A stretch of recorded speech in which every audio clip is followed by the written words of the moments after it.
Let's start with something important. If you are watching this and you've struggled with belly fat for a long time, I want you to hear this clearly and slowly. You are not lazy. You are not undisciplined. And your body is not broken.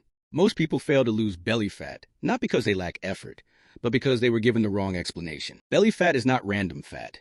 It is not accidental fat. It is not stubborn for no reason. Belly fat is protective fat. And until you understand that, every attempt to burn it will feel like a fight. In this video, I'm going to explain in depth why your body builds fat around the stomach, why it holds on to it, why extreme diets make it worse, and how to send the exact signals that force your body to release belly fat faster and more naturally than you ever thought possible. This is not a hype video. This is not a quick fix video.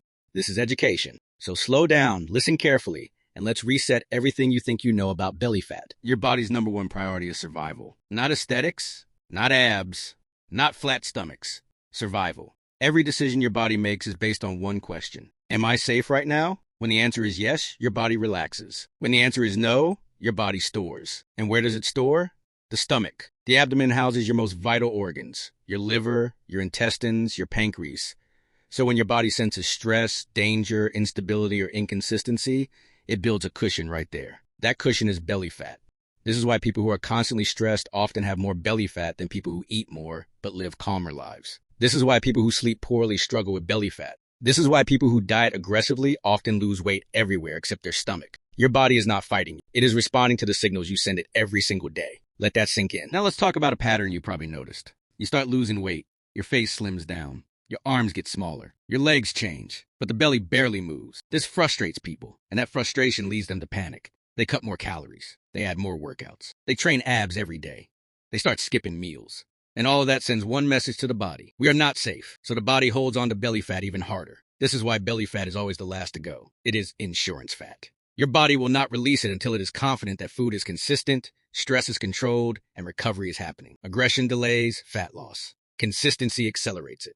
The fitness industry rarely explains this because fear sells better than truth. Flat tummy teas, detoxes, waist trainers, extreme fasting challenges, 1-week ab programs. These things don't make your body feel safe. They make your body defensive. And defensive bodies store fat. You cannot scare fat out of your body. You have to convince your body it no longer needs it. That's the shift. Now let's talk about hormones, because this is where belly fat really lives. The first hormone you need to understand is insulin. Insulin decides whether fat is stored or burned. If insulin is high, fat burning is shut off completely. What keeps insulin high all day? Constant snacking, sugary drinks, refined carbohydrates, eating without breaks. This is why some people eat small amounts all day and still gain belly fat. It's not the quantity, it's the signal. Fat loss is not about eating nothing. It's about giving your body access to stored fat.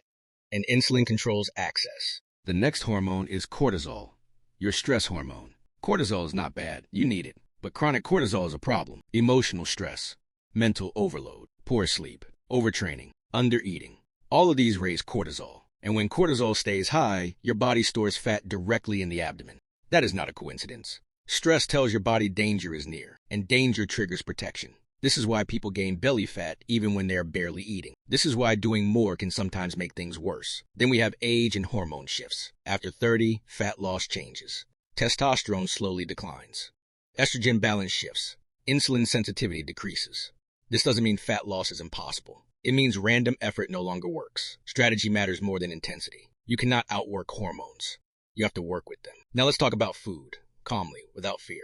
You do not lose belly fat by eating as little as possible. You lose belly fat by eating predictably. Protein anchors every meal. Protein tells the body, we are not starving. Carbs are not eaten, but timing matters. Eating most carbs earlier in the day or around activity helps insulin sensitivity. Healthy fats support hormones. Consistency tells the body that food is reliable. And when food is reliable, emergency storage is no longer needed. This is when belly fat starts to release.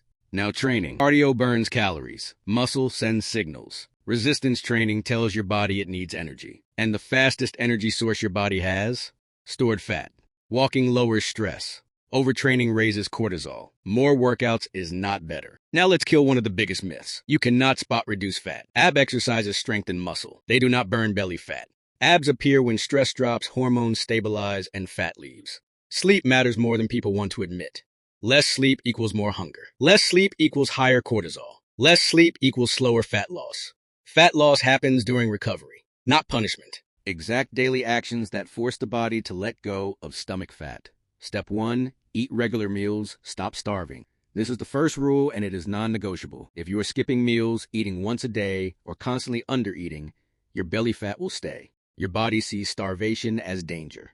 And danger equals fat storage, especially in the stomach. What to do? Eat 2 to 3 proper meals every day. Eat them at roughly the same time daily. You do not need to eat all day. You just need to be predictable. Predictability tells your body, food is coming. We are safe. Safety is what releases belly fat. Step 2. Protein at every meal. Every single meal must contain protein. Not sometimes. Not most days. Every meal. Why? Protein stabilizes blood sugar. Protein lowers hunger. Protein protects muscle. Protein sends the strongest fat release signal. What to eat? Eggs, fish, chicken, turkey, beef, Greek yogurt, beans or lentils. If you eat carbs or fats without protein, insulin spikes and fat stays locked. Protein unlocks the process. Step 3. Stop snacking between meals.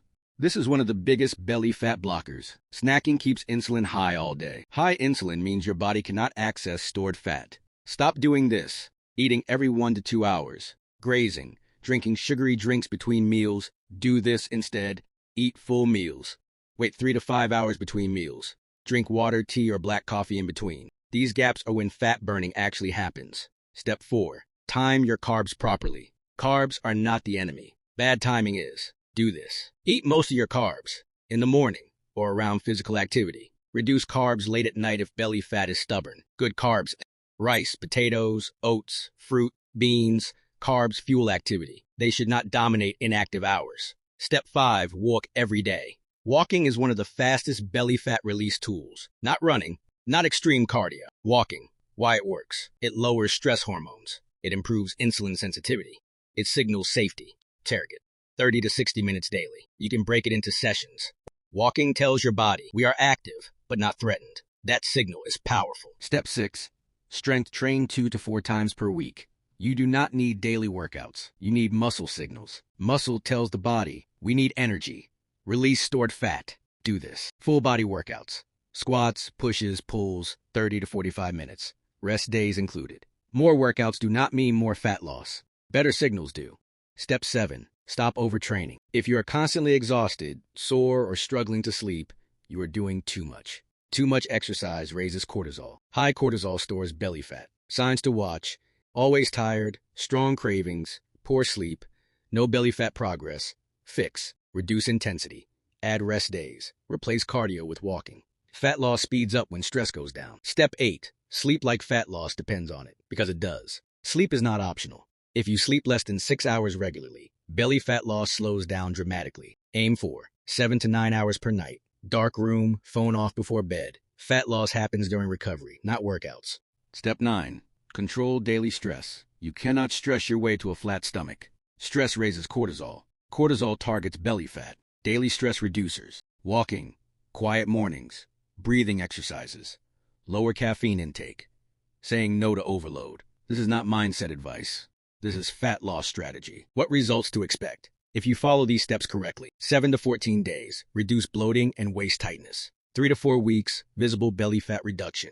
6 to 12 weeks, major stomach change. Consistency equals permanent results. No shortcuts. No gimmicks. Just biology responding to correct signals. Belly fat is not stubborn. It is protective. Remove the threat. Send safety signals. Be consistent. Your body will let it go. If this finally gave you clarity, like this video so more people see the truth. Subscribe for real solution-based fat loss education. And comment below, which step are you starting today?